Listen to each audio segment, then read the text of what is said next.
Let's look at some of the good points and some of the bad points about Sat Navs. First, the good points, and let's look at how much information the Sat Nav gives us. This particular Sat Nav is a TomTom Go 50, but most Sat Navs are going to give you the same sort of information, but maybe in slightly different places. The main display is obviously the map, and the light blue line shows you the path that you're going to be following. At the bottom of the map, it shows us the name of the road we're currently on and the speed we're currently travelling. At certain times, it will also show us the speed limit of the road that we're on. At the top of the screen, it shows us what we'll be doing next, a left turn, how far it is until we do this, 170 yards, and the name of the road that we'll be turning onto.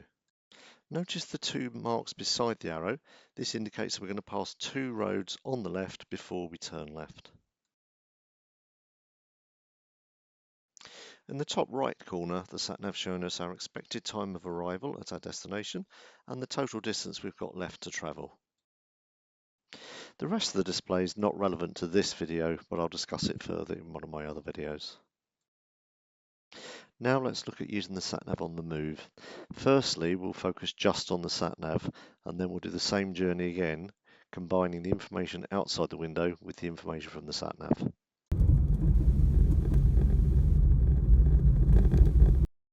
Notice there's now only one road left to pass on the left-hand side.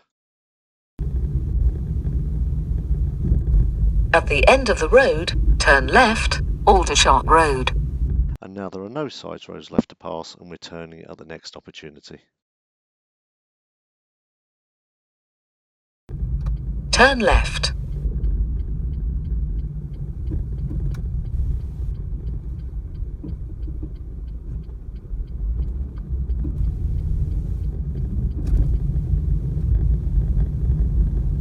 Which is the speed limit of 30 miles an hour is now displayed in a red circle on the bottom.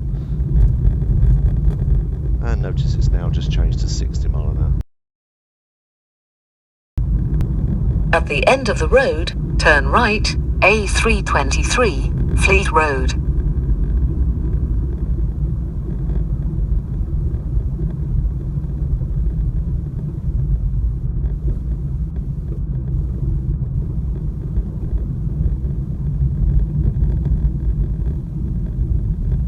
Turn right. This information is all very useful, but the biggest advantage of Sat Nav is if for some reason you have to go a different way. Let's say a road is blocked or the roadworks and you have to ignore what the Sat Nav says. The beauty of the Sat Nav is it will very quickly recalculate and give you an alternative route, as shown here. So it gives you peace of mind that you can't really get lost, because wherever you go, the Sat Nav will get you back to where you want to be. Now let's rerun the same journey, but this time combining the information from the Sat Nav with the information that we get from outside the windscreen. This will also show us some of the bad points about Sat Navs. And the first bad point is it's easy to get distracted by the Sat Nav if you look at it for too long or look at it at the wrong time. So for the first junction, I'm going to remove the Sat Nav display from the video to show you how we could just follow voice prompts.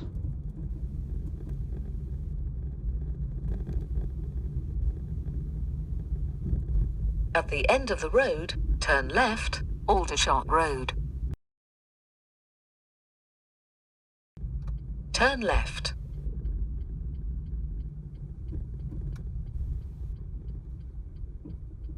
For the remainder of the video, I'll leave the Sat Nav on display, but it's important that we only glance at it at the right times to get information in the same way that we glance at our speedo or glance at our mirrors. Notice the change of speed limit ahead to 50 miles an hour.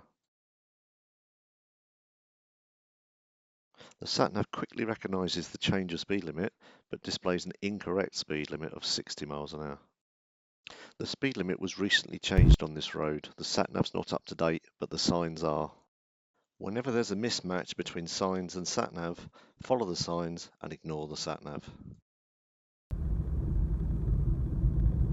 At the end of the road, turn right, A323, Fleet But this Road. sign clearly says I'm not allowed to turn right up ahead. Again, there's a mismatch. I must obey the signs. I must ignore the Sat Nav.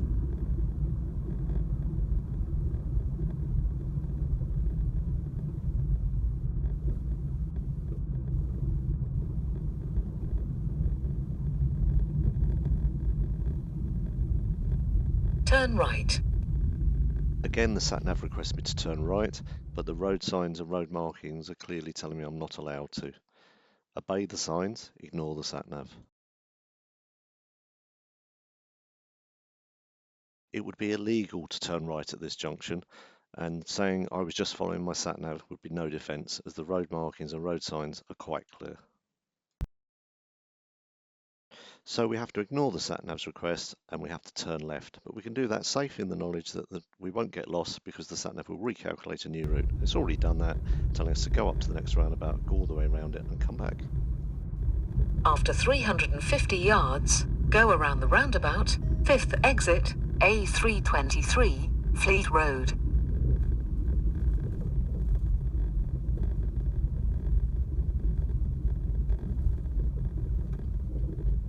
Go around the roundabout, 5th exit. Well, I can only see 4 exits here, so I'm going to take the sat nav's advice to go all the way around the roundabout, but I'm going to follow the sign to take the 4th exit, not the 5th. Sometimes people are tempted to look at their sat nav as they're going around a roundabout to try and work out which exit to take. This is a really bad idea because it's very disorientating as the picture changes as you go around.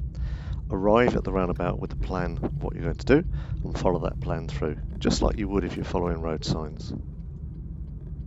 Avoid looking at the sat nav screen unless you're on a straight bit of road clear of any junctions. Even then, only take quick glances at the screen. Take the exit, A323, Fleet Road. So even on this short journey, we've seen several examples where the sat nav could lead us into trouble if we're not careful, but used properly, sat navs are really useful. Here are a few tips to help you get the most out of your sat nav and avoid some of the pitfalls. You need to be able to take information with just a quick glance at your sat nav as if you're glancing at a speedo, so get to know the layout of your sat nav screen. The sat nav can't see what's going on around the car, but you can. It might not be safe or legal to do what the sat nav's asking you to do, so be prepared to ignore it. Other road users can't see what your sat nav is asking you to do, but they can see the road signs and markings. If there's any disagreement between the two, you must follow the signs and markings, not your sat nav. Road signs are placed well before junctions to allow you to plan, but once you've passed a road sign, you can't look back at it. Use the sat nav the same way.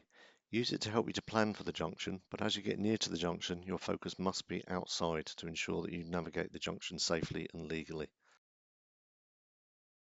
Above all, have confidence to ignore the sat nav and go a different way if you feel it's safer or easier. The sat nav will do its job and recalculate the routes to get you where you want to go. You need to do your job and keep everything safe. I hope you found this video useful. I'll soon be making more videos about sat navs and the driving test.